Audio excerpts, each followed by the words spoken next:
I want to talk about stepping into leadership, really about how we get ourselves to step into leadership to become the best version of ourselves. I think we tend to think about leadership as how we lead our employees or our coworkers, but really for me, leadership is about how you show up in life. It's about how you lead all the time, not just some of the time.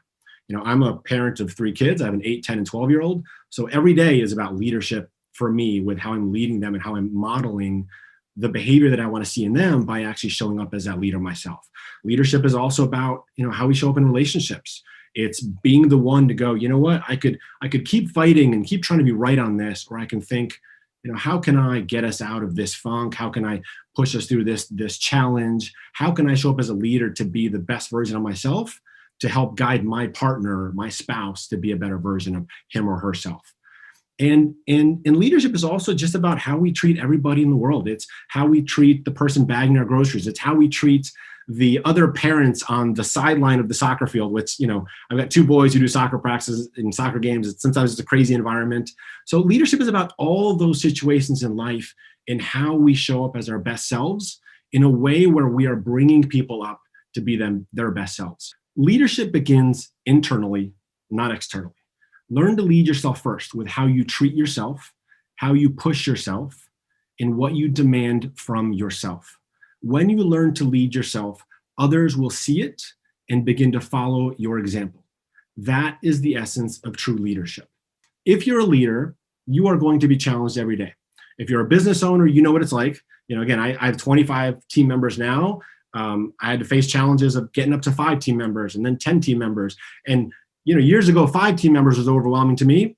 25 is fine. I'll probably hire another 5 over the next 30 days because I'm learning to be able to deal with more challenges, with more resiliency, and to be able to stay calm and find the ways that I can be a better leader for different people.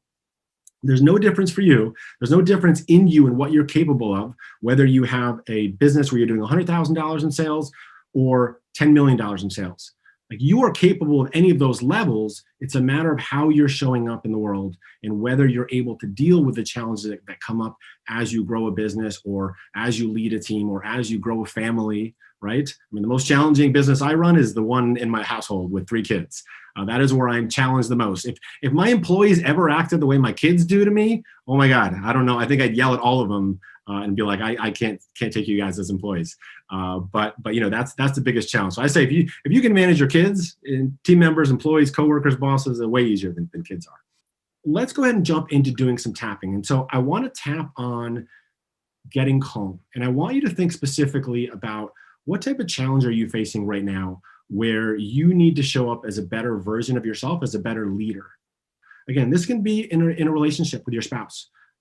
So many times in my relationship with my spouse where I go, you know what, I could fight back right now or argue and say, no, you're wrong and you're not seeing this. And I go, no, I want to be a leader here and I want to show up as my best self so that our relationship grows. So let's go ahead and all just kind of sit up straight, sit up in your chair. Let's go ahead and take a deep breath in and breathe out.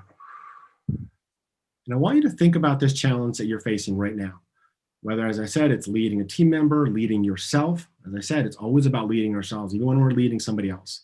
It's always about leading ourselves first. And just think about this challenge and think about what emotion comes up for you when you think about this challenge. Are you frustrated? Are you angry? Are you frustrated with somebody else? Are you angry with somebody else? Are you disappointed in yourself? What emotion comes up for you? And then go ahead and measure that on a level of 0 to 10, where 10 is that it's absolutely super strong. If it's a team member or employee, you're like, you're so disappointed or angry with this person, or if it's yourself, you're so disappointed and angry with yourself. And 0, it's like, no, nothing there, nothing at all. So just notice where that is for yourself and remember that. I'll ask you at the end to see how that shifted for you. And go ahead and take one more deep breath in and breathe out. And let's go ahead and start tapping on the karate chop point. And just repeat after me. Even though I'm feeling this tension in my body, because I'm dealing with this challenge, I acknowledge and accept what I'm feeling right now. Even though I'm dealing with this overwhelming challenge and I just don't know what to do, I acknowledge and accept what I'm feeling right now. And then one more time there on the side of the hand, even though I'm feeling all this tension in my body, when I think about this challenge, I choose to be a better version of myself today. All this anxiety in my body, side of the eye, all this tension in my body.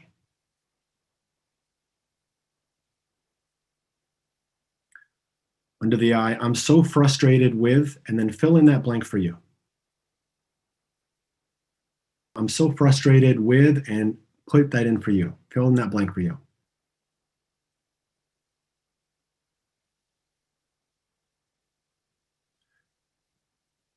Chin point, I want to find a way to show up in a bigger way.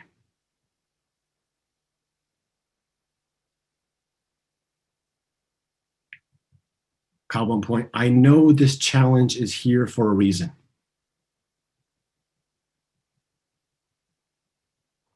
Under the arm, to challenge me to be a better version of myself.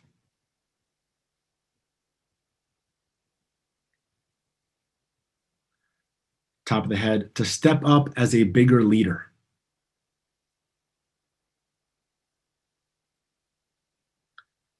Eyebrow point, but I'm so frustrated. Side of the eye, I know I'm capable of more. Under the eye, I'm capable of being a better leader. Under the nose, for myself and for others.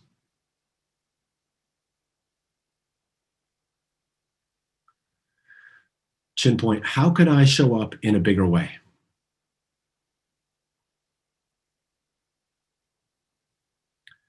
Collarbone point, how can I be a better model in this situation?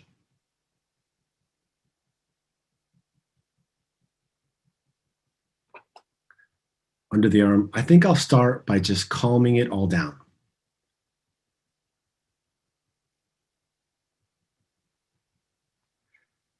Top of the head, I know I'm capable of so much when I'm calm.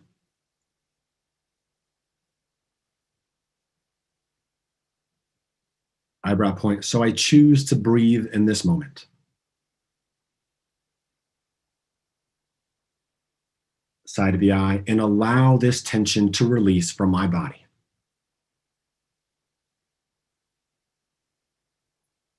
Under the eye, I'm capable of solving any challenge.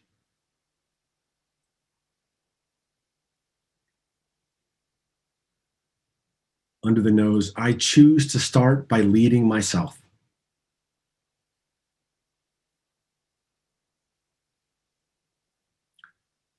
Chin point, by being kind and forgiving with myself.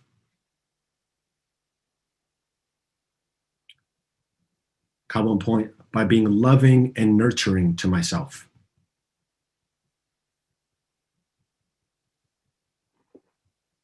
Under the arm, and by letting myself know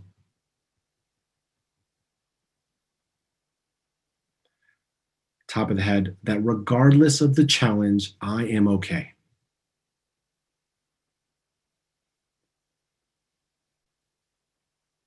Back to the eyebrow point. Sometimes things feel like life or death.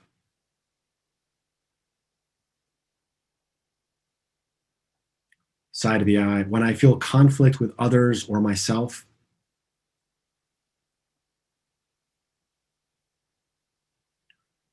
Under the eye, it makes me want to scream inside.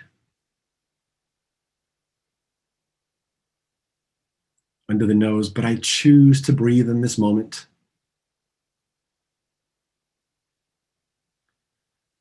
Chin point, and to know that I'm okay. Collarbone point, I can solve any challenge.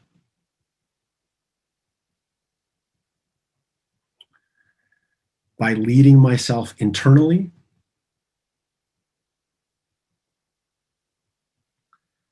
top of the head and showing up as my best self for others. So let's stop there and take a deep breath in and breathe out. Just move your body a little bit. Notice what you're feeling.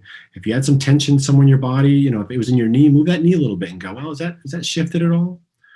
Because so often we just simply don't breathe in our body. We have all this tension in our body. And sometimes people go, well, how does tapping help with physical pain? Well, when we're not breathing, when we're holding all that tension in our body, it creates physical pain. When we actually allow ourselves to breathe and to relax and to move the energy in our body, physical pain can be released in our body as well. It's important to understand that confidence is not the absence of fear. It is the courage and strength to take action despite the fear. So what I want to share with you just to get going is something that I call the action gauge. And we have on one side, we have fear, and on the other side, we have our action limit. And I want you to think about this as you think about anything that you go to do in your life where you go, I really want to take this action, but I'm not taking this action. Because there are two things that are going to drive our ability to do that. One's going to be the fear and how high it is. And the other thing is going to be our action limit of how far up we are willing to take action on based on fear. Different people have different limits of comfort of what they're willing to push through. Let's say that your fear is a level 8 and your action limit, which is your confidence, which is how assured you are of what you're going to do, is a level 2. How likely do you think that you are going to take action if your limit on taking action is a level 2 with fear, but the task that you want to accomplish is a level 8? Not very likely, right? So there are two things that we can do in order to actually build confidence or to actually take action. Again, it's not just confidence that we want. Because let's say we go from a 2 and we build confidence and we go up to a 3 or a 4 or a 5. Let's say we get so confident and willing to take action that we're at a level 6, but that fear is still at a level 8. Will we take action?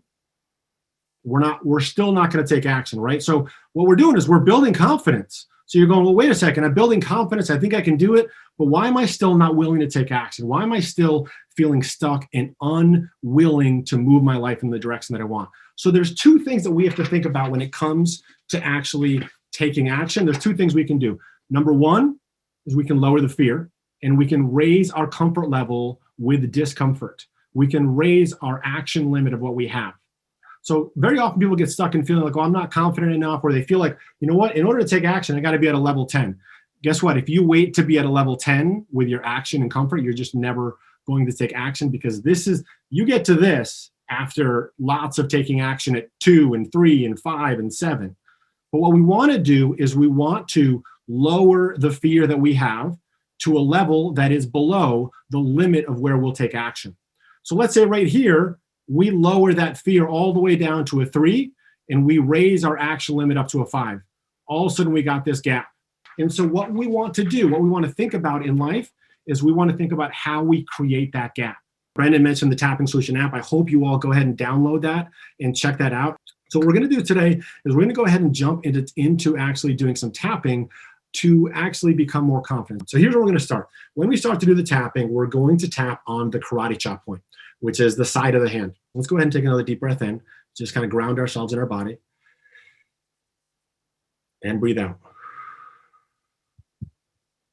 And we're going to start doing the tapping. And on parts of this, I'm going to leave some blanks in here, and you can just fill in the blank for yourself on what it is that you're feeling that is strongest for you. So tapping on the side of the hand, even though I'm feeling all this, and then fill in the blank for you. What is that for you? Just repeat after me. Even though I'm feeling all this, I acknowledge and accept what I'm feeling right now. I want to find a way to release it now. Now we're going to go through the different points on our body. Just look at what I'm doing. Don't worry about getting it right or getting it wrong. We'll tap on the face. When we tap on the face, you can do both sides. You can do one side. You can do the other side. Doesn't really matter. All this, and fill in that blank. Inside of the eye, and I'll start to fill in some of these blanks too. All this stress in my body. Under the eye, all this fear in my body. Under the nose, when I think about taking action, chin point, I get stuck in fear. Go to the collarbone point. This is if you find your collarbone point, you can go down an inch and out an inch. You can do it with both hands. This is a really easy one to do with both hands. All this fear in my body. And we're going to go under the arm. Again, you can do one side or the other side. This is about the bra line for women. All this fear in my body. Now we're going to go to the top of the head. There's lots of different points here, so you can move around. Say, all this fear in my body. We're going to keep going. Eyebrow point. I want to find a way to show up as my full self. Side of the eye. I know I'm meant for more. Under the eye. I have big goals for my life. Under the nose. I'm meant for more.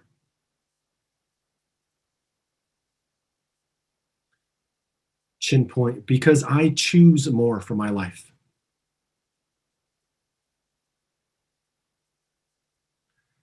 Collarbone point, but I'm not taking the action that I need to.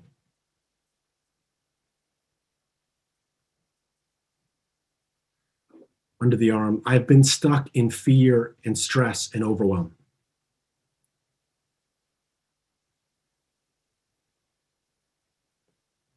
Top of the head, and I want to find a way to release it now.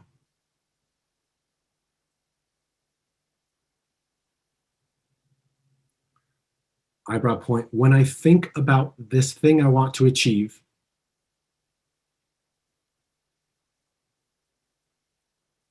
side of the eye, this fear comes up.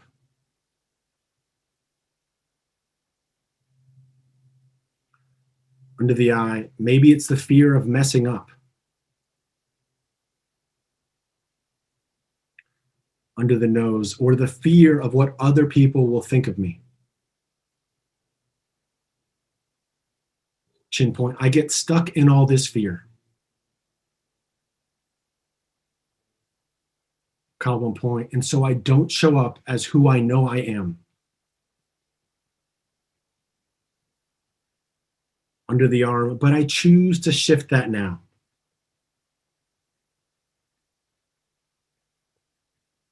Top of the head, I choose to acknowledge that I am enough. Eyebrow point, that I won't let my fears hold me back.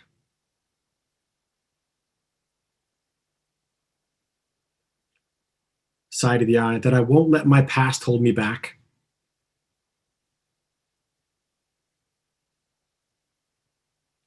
Under the eye, that I won't allow the opinions of others to hold me back.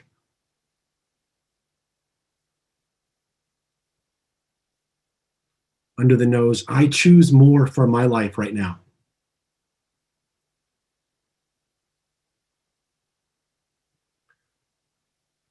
Chin point, to raise my action limit.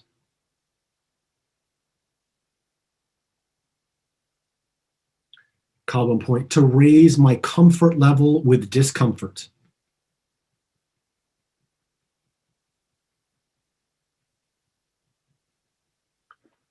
Under the arm, I choose to take imperfect action.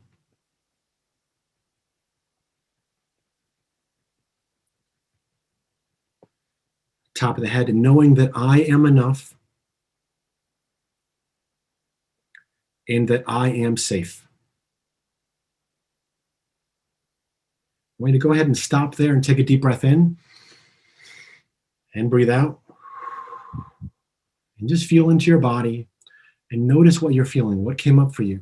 So what I want to do now is to reconnect with what we were feeling. So if you wrote down before in your journal, or you wrote in the comments that you were afraid of starting a business and it was at level 8, or you were really anxious at a level 7 about talking to other people, I want you to go ahead and write in the chat and tell me what's come up for you now, or what that level is at now.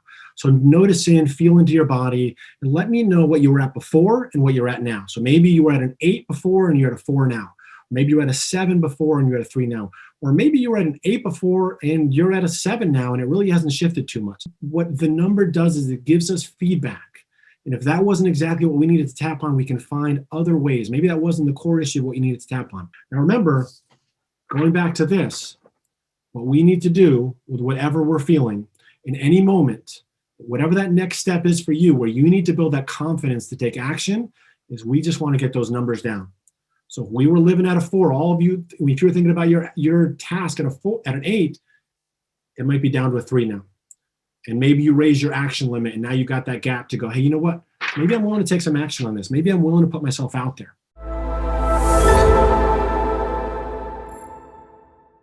I am thrilled to be here. We're talking about focus and discipline. And I'm so happy that there are so many self-development junkies in here like me. This is something that I've loved to do for many years, but I made a very common mistake, and I see it happening a lot. For a very long time, I thought that I could put enough pressure on myself and have enough anxiety that it would lead me to being more focused and productive. For a long time, I was trying to hate myself happy, criticize myself thin, shame myself wealthy. I looked at my critical voice and self-talk, and I felt kind of proud of it, to be honest. I thought, if I can just be hard on myself, then I can kick my butt into gear and finally get that focus that I want. And this is the tricky thing about stress and pressure, is that it actually works for a very short time. If we put a lot of pressure on ourselves, we're feeling a lot of stress, we'll have that buildup of pressure and we'll take action. And for a short time, we're going to stay focused, right? We're going to get it done. But then what happens? We find ourselves sabotaging ourselves. We sabotage our own success. We get exhausted. We get distracted, because our action is being fueled by pain and not by purpose and desire. And so I was doing this over and over again, this cycle. Be hard on myself, be critical, push myself forward, take action, be a little focused, self-sabotage. Einstein says that insanity is doing the same thing over and over again and expecting a different result. And I had to be honest with myself and realize that my strategy was insane. And it's really hard to wake up to this because, like I mentioned, it does work for short bursts. But if we're looking for long-term focus, for long-term momentum, we need to take a different approach. And to do that, it's important to look at some of the blocks around focus and discipline. And that is what we're going to be doing here. So one of the biggest blocks, block number 1, is self-sabotage through procrastination. And this is what I see happening all of the time. And some of us think like, oh, this is just a character default, but none of you were born and no doctor ever said, congratulations, you have a procrastinator. It's not something that we're born with. It's not who we are. It is a symptom of something else. Procrastination and self-sabotage are misguided self-love. You're putting so much pressure on yourself to focus and to get things done that after a while you feel depleted and you feel burnt out. And suddenly that self-sabotage is a way to experience a sort of self-love. It's a way to take a break. If you never give yourself an easy way to take a break, if you never allow yourself to be fueled by passion instead of pain, you'll always turn to that self-sabotage. And so if we look at self-sabotage as misguided self-love, what it allows us to do is, first of all, we have a little more compassion for ourselves. We can be a little easier on ourselves. And we can take a step back and begin to look closer to understand what's really going on below the surface.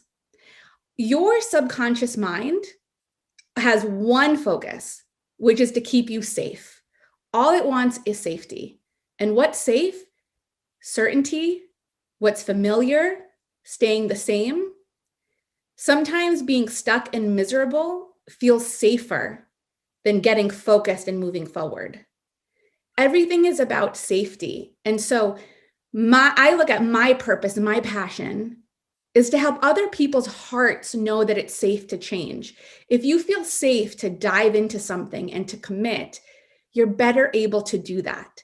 And so we have to take a step back and look at what are some of the beliefs that may be keeping us stuck and frozen? How can we begin to feel more ease and more safety around taking a chance? Because focus and discipline is about taking a chance. It's about diving in. It's about trying something new. It's about commitment. And that can seem very scary. So a great question to ask yourself in order to look below the surface is, what's the downside of being focused and getting this done? And usually when I ask someone, they're like, no, there is no downside. This is all I want. All I want is to have more energy, more focus, and to get it done. But when we really slow down and we look at that self-sabotage, we look at the times where we know what to do, but we just aren't doing it, we might reveal and discover some limiting beliefs. So from working with thousands of people through using tapping, some common beliefs are, if I really focus and get disciplined, it means that I won't have time for my family. Now, this community, that's not how we roll. We know that this isn't just about achievement, that this is about quality of life. Brendan makes that clear. But there is something different between logically knowing something and your body knowing it and truly believing it. Sometimes we tell ourselves something, but we still feel that fear in our body. We can be so positive, we can say all the right things, but we have that tightness in our chest when we want to start. We have that fear in the pit of our stomach. And this is why I love tapping, because it is a tool that uses the mind and body. It's about helping the mind and body be congruent so you can move forward with more ease. Because when you have a negative thought, it's not an experience that you just have in your mind. Like I said, you're feeling it with your whole body. So it's important to address the physical aspect of those beliefs. So some common beliefs, like I said, one is, if I'm disciplined and focused, I won't have time for my family. I worked with a client once when she looked at her procrastination and she said, if I never get it done, it'll never be criticized. Think about that. If you never fully focus and get something completed, then you can't fail because you're always in that limbo. And so we have to feel some safety to focus, to try, and to fail, and to be disappointed. We have to be okay with making mistakes to have the courage to move forward. What's another one? What's the downside of getting focused? The downside is, if it doesn't work out, then it proves that I'm not good enough, right? So you want to get clear on what are some of those fears underneath it. Another example, I worked with a client once who she remembered that when she was a kid, she really got focused. She studied for this test and she got an amazing grade. And she ran home and she couldn't wait to tell her mom. She told her mom, and her mom said, hush, you're going to make your sister upset, because her sister was struggling in school. And so suddenly she creates this belief that my success makes other people feel bad. And so she was always sabotaging herself and stopping herself. If you have a community of friends who always complain about finances or their weight or whatever it is, and suddenly you achieve that thing, will you then feel left out, like you don't belong anymore? Now, I'm giving you these examples so that you can begin to explore and simply reflect. Maybe something comes up, maybe it doesn't. But the key here is to give ourselves an opportunity to realize, what are some of the beliefs that are keeping me stuck, that are keeping me playing small, that are keeping me from focusing?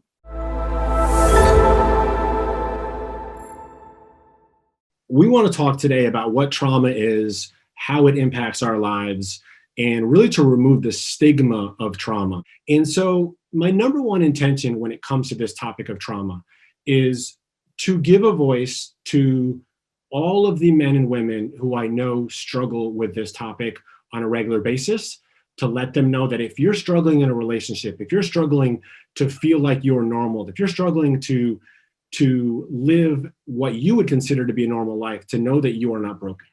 Yeah. To know that there is nothing wrong with you, that all those feelings of feeling like you're not enough, that you're not worthy, that you're not lovable, that it is not your fault. You are not broken. And I want to help to give you a voice in your journey here. With that, I'm going to quiet myself, and I would love for you to talk not only about, what trauma is, to really define it, because I think very often it's misidentified or misdefined. Yeah. And I want you to talk about your story, because I think your story is so powerful. I'm always so in awe of what you have gone through in your life and really how you have grown through it. Yeah, thank you. Yeah, as you'd mentioned, there's the different versions of trauma. There's the bigger T, we might call it, big T trauma, the car accident, the warfare, the veteran who comes back and tries to integrate into society. But there's also the little T traumas. I never personally liked that definition, but that's kind of how it's easiest to see it. And those are things like financial challenges, being bullied as a kid, having to get up and speak and something going wrong, and the embarrassment that we may have felt about that, undergoing a medical or dental procedure. All of these things can be traumatic.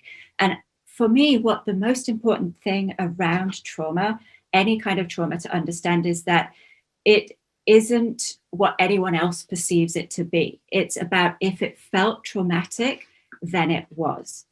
And with that, it's important to also understand that trauma is really anything that feels too big, too much, too fast for us to process within our body and our nervous system in the moment. And that means that there's a residue that takes over and hangs over into our life through not just whether it was childhood or adulthood, but we see it showing up in all areas of our life and in all of our relationships, in any kind of relationship. And especially what we're talking about today is with loving and intimate relationships. And you'd asked about my story. Yeah. I'm sort of on the end of the bigger T traumas for a lot of it. I won't go into all of it. There's not time for that, but just a few pieces of that. The day I was born, my grandmother tried to kill herself. That was the beginning of me feeling unworthy of existing, feeling like there was something about me that was inherently bad and shameful that had caused somebody else so much pain that they wanted to take their own life. And with work through that, I obviously realized that that was her stuff, her challenges, her trauma. But the beliefs and the impact of that has been something that has very much informed my life. I grew up in a very unsafe family environment. My father was an abusive, violent alcoholic. Would frequently see him beating my mother, would feel like I wanted to protect her, but would get caught in the crosshairs and be involved in that. There was one occasion I remember particularly when my mum was actually trying to escape. She'd gotten into the car. He'd already raped and beaten her. And so as she was trying to escape, he had climbed onto the car and was trying to smash the windscreen. I had yelled through the window for him to stop. He turned, ran after me, and she managed to escape, but I was beaten. And so it's not so much the event, but it's the beliefs and the meaning that I gave to that. And that was, I'm not worthy of protection. Nobody is safe. Can't trust anybody. It manifested in a lot of hypervigilance for me, constantly looking, is this person safe? When am I going to be beaten next? Just that general underlying tone of unsafety in the world that really has colored my entire life. And I built the belief that marriage is not for me. That's for other people. I will never have that. That's what I did believe until I met Alex. And that's when I was able to begin my journey towards healing and really move through and begin actually seeking help through coaches and therapists to work with a lot of those really challenging experiences, including sexual abuse, of a lot of that happening with various different male family members, that it was never safe to be in my body, not safe to shine, not safe to be visible. And the feeling that even down to a conflict is unsafe, an argument. I would frequently say to Alex at the beginning of our marriage, oh, we've had a fight, that means you're going to leave. That's the end of it. And so it's really beginning to work out the things that we have experienced in our lives, however big or small those events, those traumas were and are, they have a living charge in our nervous system still today that is unresolved and will continue to have an impact on our life until we stop and work with it through tapping and other modalities like that to heal it and to move through it, to clear it so that we can live the life that we truly deserve. Yeah, and I think, the challenge that we all face, and again, I really wanted Karen to share her story because I think it is unfortunately a very common story, whether it's, all as much as she experienced or some of what she experienced, but it is altogether all too common story. And so I wanted to be able to share her side of really the spectrum of trauma, but also talk about, the middle in trauma and the smaller things of trauma, because a lot of times people feel like, well, I didn't have that stuff, so I don't have the same issues. So what's my challenge with relationships? What's my challenge with trauma? And the reality is that we all face traumas because, as Karen said, it is about how our nervous system processes experiences in our life. And so I'm going to share a little bit about my story because I had the opposite childhood to her. I had two great parents who made me feel loved. I grew up very, very lucky. I mean, for those of you, first off, I know, you're here with me this week, this month at tapping. And I know if you showed up last month, you're with my brother, Nick. The month before, you were with my sister, Jessica. There's the three of us here at the Tapping Solution. So you only get to see me every third month. And today I brought in another Ortner to come tap with us here today. But the three of us grew up in what we would call a safe environment. I grew up feeling loved, feeling like I was enough. But even with that, I had my own challenges and my own traumas that then impacted my relationship with Karen and with all the other women that I dated before that. I can tell you that I was a late bloomer. I still, my kids, I've got an 8, 10, and 12-year-old, and my 12-year-old is starting to ask questions, and I'm always very honest with him. And I told him, I said, I didn't kiss a girl until I was 18 years old. I was a late bloomer. I didn't date anyone in high school. I didn't date anyone until my junior year of college, and I think it lasted like 2 months. And then I didn't start to do more, dating until afterwards. And for me, all of those situations early on were very uncomfortable. And I think that if all of you think about the patterns that you have run in relationships, because that's really what we're talking about here, is we have these traumas that occur that then lead to beliefs of what we believe about relationships, about ourselves, and we bring all of that into a relationship and we run patterns. The most common pattern that people recognize from movies is like, oh, she's the one who likes the bad boys, right? Like it's oh, she attracts the bad boys over and over again. Well, we all run patterns like that of finding the same men or finding the same women over and over again because we are running our same patterns over and over again. In relationships, we run the same patterns over and over again. How many of you in a relationship have had the same fight like 20 different times in a row and been like, why am I still here? Why am I not resolving this? Because of the patterns that we're running. And so the way that those things showed up for me in feeling, early on that the experiences that I had with intimacy, with sex, with those relationships was that I was not comfortable early on. And so that led to, as each relationship went by, I ran my patterns of running away quickly and, thinking, oh, there's the grass is greener on the other side of the fence, and looking to find somebody else because I was too scared to actually be in a relationship. And so, I mentioned that to say, hey, it's not necessarily about how tough was your childhood, how great was your childhood, were you somewhere in the middle, but to say that all of us in our lives have experiences, have traumas that led us to have certain beliefs and to run certain patterns that we have in our life right now. I know just from watching my kids, 8, 10, and 12 years old, I say my kids, it's really our kids, talking about our kids, that, the conversations that I have with them, the number of times they come home from school or from camp and say, well, this happened and that happened. And, this person's picking on me and this person said this online. And you go, these are all those little traumas that stack up that build our belief system about the world. And then we bring those into a relationship. And, sometimes early on in a relationship, we can be in the honeymoon phase and everything can be fine. But as soon as we really start to get into it, we start to run those patterns over and over again. And so think about, well, what are those patterns that you run over and over again? And what are the things that you're doing over and over again? And what are those experiences from your past that led to you to have particular beliefs about yourself and about yourself in a relationship and about other people in a relationship, about relationships in general? Hello, everyone. Welcome, welcome, welcome. So, what is tapping? Very briefly, for those of you new, we call it tapping because we are literally physically tapping on endpoints of meridians of our body while focusing on the stress, the anxiety, the pain, whatever is in our way. And what the latest research has shown is that when we tap on these endpoints of meridians while focusing on this stressful issue, we send a calming signal to the amygdala in the brain. And I know that you'll all know the amygdala is the fight, flight, or freeze response center in our brain. It's a part of us that when we're overwhelmed, when we're on Facebook, when we're reading the news, when we're interacting with family members, and we feel stress, anxiety, overwhelmed, too much coming at us, too much to do, lack of clarity on decisions, overwhelm, pain in our bodies, stomach upset, everything we're looking at, underneath it all, that amygdala is firing. Underneath it all, that stress response is happening. So let me say that again.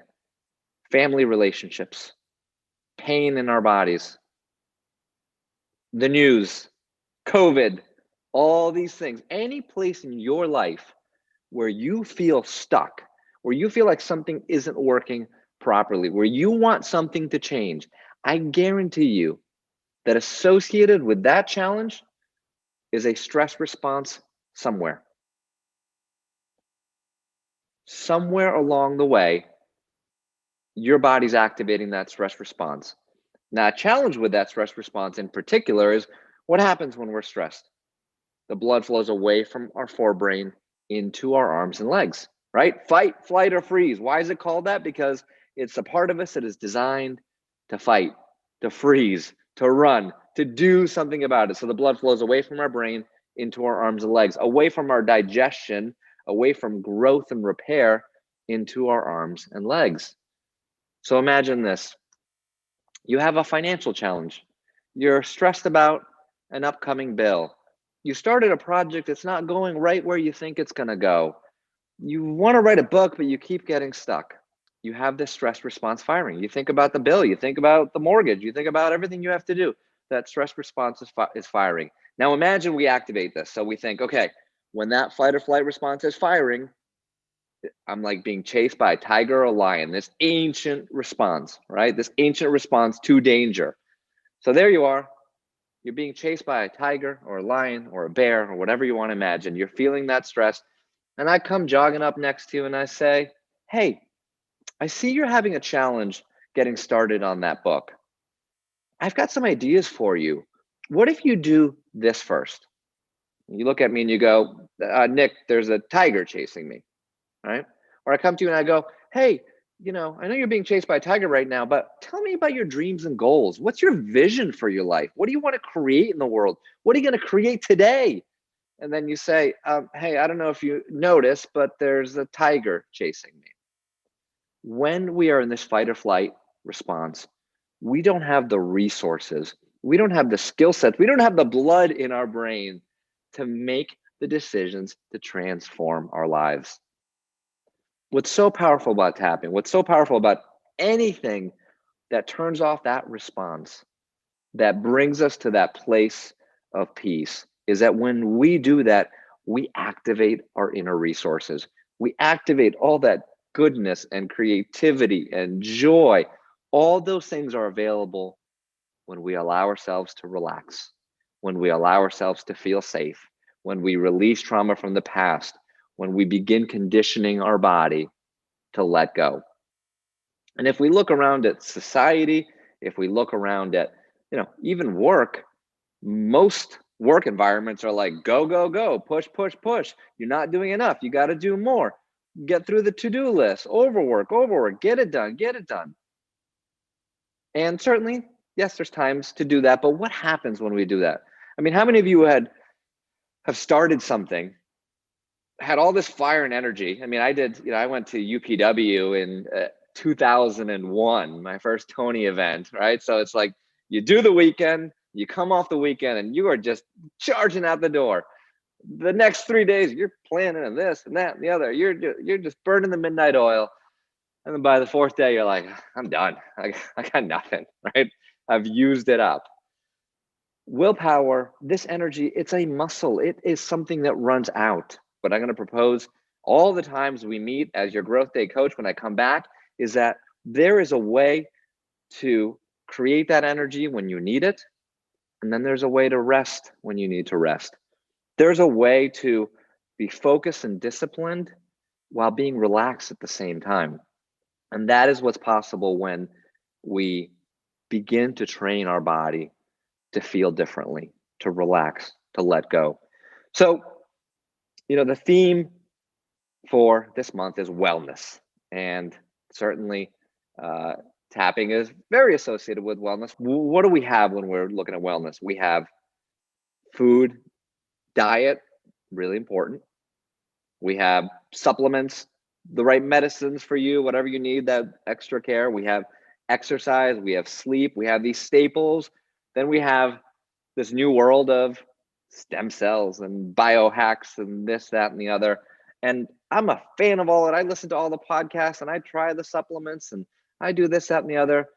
But I've been thinking a lot recently about those external things. And we're certainly conditioned as a society to think, oh, well, give me that bottle of pills. And most people are conditioned to go to the doctor. I'm feeling this audience is not, right? They don't take too many white pills, hopefully. But this audience probably takes a lot of brown and weird colored pills, right? Where we go, okay, I'm not into the doctor stuff, but the supplements I'm into it. And I'm with you. I mean, the amount of money I've spent on supplements in my life is dramatic. And potentially, many of them are great. But if I have to stack a bottle of something, an external bottle of something that someone manufactured, that someone else told me to get, that someone said this is going to be good for me. Just think about that. So this is the stack. This is the competition we have here. We have this bottle of something that someone else told you to take that maybe you can digest, maybe you can't, maybe it's good for your liver, maybe it's not, who knows? Or we have this tapping thing. We have this weird thing where we're tapping on endpoints of meridians of our body. We stack the two, and this is what I see. The supplements, I don't know what it's going to do. It might be good. It might actually be bad. I hate to say it, right? Some people are like, nope, you don't need that, or your liver doesn't do well with that, or it does nothing, and you're paying a lot of money for it. That costs money too, by the way. Or we have this thing where what's happening when we do it? What's happening when we tap these endpoints of meridians? What's happening when we acknowledge the feelings that we feel in our body? We immediately lower cortisol. So research study that's been done on tapping, it was just replicated, meaning it was done again by a different researcher. There was 3 groups. They all spit into a tube, their saliva. They measured cortisol before and after. Cortisol, the main stress hormone. When you're stressed, when you're overwhelmed, cortisol is high. It peaks and valleys throughout the day, but too much cortisol means too much stress. A huge number of damaging effects to the body that any doctor or scientist or researcher will acknowledge. So 3 groups, they spit in a tube. One group did an hour of tapping. The other group did an hour of psychoeducation. Hey, let's learn about stress and the body and how it responds. And the third poor, sad group just read magazines for an hour. The tapping group, 43% reduction in cortisol in 1 hour, which is a dramatic decrease. The psychoeducation group, a 19% decrease in cortisol. So that's a nice solid drop. Potentially gives us some clues about how when we are learning something, when we are relaxing just because we're feeling hopeful, because we're activating our minds, we lower some of the stress in our body. So even just by listening to me now, according to that research, and that poor third group reading magazines for an hour, their cortisol went up 2%. So sitting there, maybe bored. I like to say, hey, let's do that study again with Facebook. How about your Facebook news feed? See what that does to your cortisol. Maybe go on Instagram, maybe read the news. Let's see what that does to your cortisol. So we see a clear definition of a dramatic drop in cortisol from tapping on endpoints of meridians of our body. And what happens when you lower the cortisol? That's just one effect. When you lower the cortisol, when you relax your body, everything works better. There is zero doubt, and you've all had the experience, when you are more relaxed, your body works better. It's not like maybe, or, oh, I hope I take the right supplement, or there's no ifs, ands, or buts. If you are more relaxed, if you release tension from your body, if you release stress from your life, your body works better. End of story. No one's arguing. Now, if we look at diet, for example, food diet, really important, but we can't decide what to eat, right? So no one knows. Diet itself is so stressful for people. You know, I have a gut health meditation inside the app. And I just heard from someone who said that she used it for 3 weeks. She had had gut problems for a year, had tried everything, nothing had worked. She did it once a week for 3 weeks, and she says she is completely transformed. In that gut meditation, one of the things that I go over is just the stress of food. We have supplements, we have diet, we have all these external things that we're doing our best with. We're trying to control, we're trying to live a healthier life, we're trying to stay up to date with the podcast, but it is challenging because we don't have definitive answers. What we do have definitive answers about is the fact that if you release stress and anxiety in your body, if you let go of that anxiety, if you find a way to calm down more than you have before, everything will work better in your life. This can be your day for personal growth. This can be that day you committed to and you remember and you go, that was the day I got myself a community. I got better coaches. I committed to making my life the absolute best that I could. This is that day. Make today your growth day. Click the button on this page and sign up right now.